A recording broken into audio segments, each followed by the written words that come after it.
Alipoota ezifulumiziddwa embuto eziteetegekeddwa zeeyongedde ng'okusinga kino kyeyolekedde nnyo mu bakyala n'abaana abawala abatasobola kwetuusaako nkola za kizaalaggumba. We looked at scenarios and this scenario is looking at if teenage pregnancy, the current one, was to be reduced from 25% to 10%.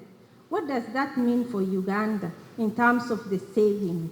Dr. Bernard Njanabangi okuva mu kitongole ki UNFPA agamba nti kimu kyakusatu ku bakyala bafuna embuto mu nsi yonna bazifuna tebazeetegekedde nga kino kikola abaana obukadde 21 abazaalibwa so nga n'entalo ezibalukawo entakera nazo zikoze kyamaanyi ku nsonga eno. This report demonstrates that nearly a quarter of all women are unable to say no to sex.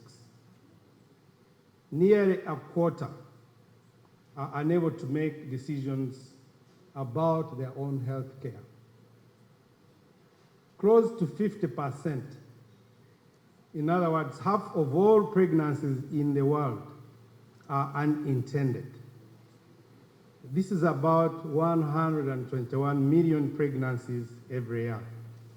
Alipoota zino ezifulumiziddwa zongedde okukirambika nti okufuna embuto eziteetegekeddwa kugenda kweyongera n'ebitundu 5 ku buli 100 singa tewabaawo kikolebwa.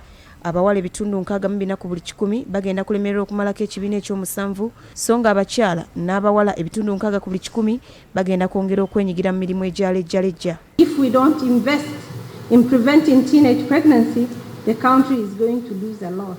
Batula Abdu ng'ono mukungu mu kitongole kya Mwanga Amagatte ekikwata ku bungi bw'abantu agamba nti embeera singa esigala nga bweri ne watabaawo kikolebwa gavumenti egenda kusaasaanya ensimbi eziri mu buwumbi 645 okuwa obujjanjabi abaana abazaala nga tebanneetuuka wamu n'okubasomesa. Here, over $15 million will be spent on education borne by teen mothers will be saved if we make that deliberate effort to reduce the teenage pregnancy to 10%.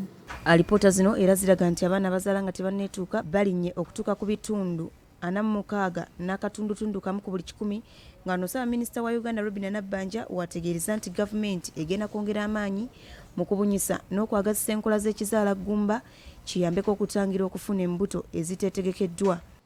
As a country, we have made good progress in improving access to family planning. However, there is more work to be done.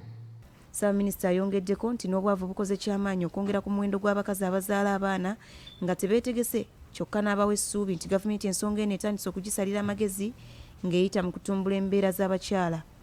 One of the key requirements to make informed decisions is having an improved quality of life and money. I mean money, sente.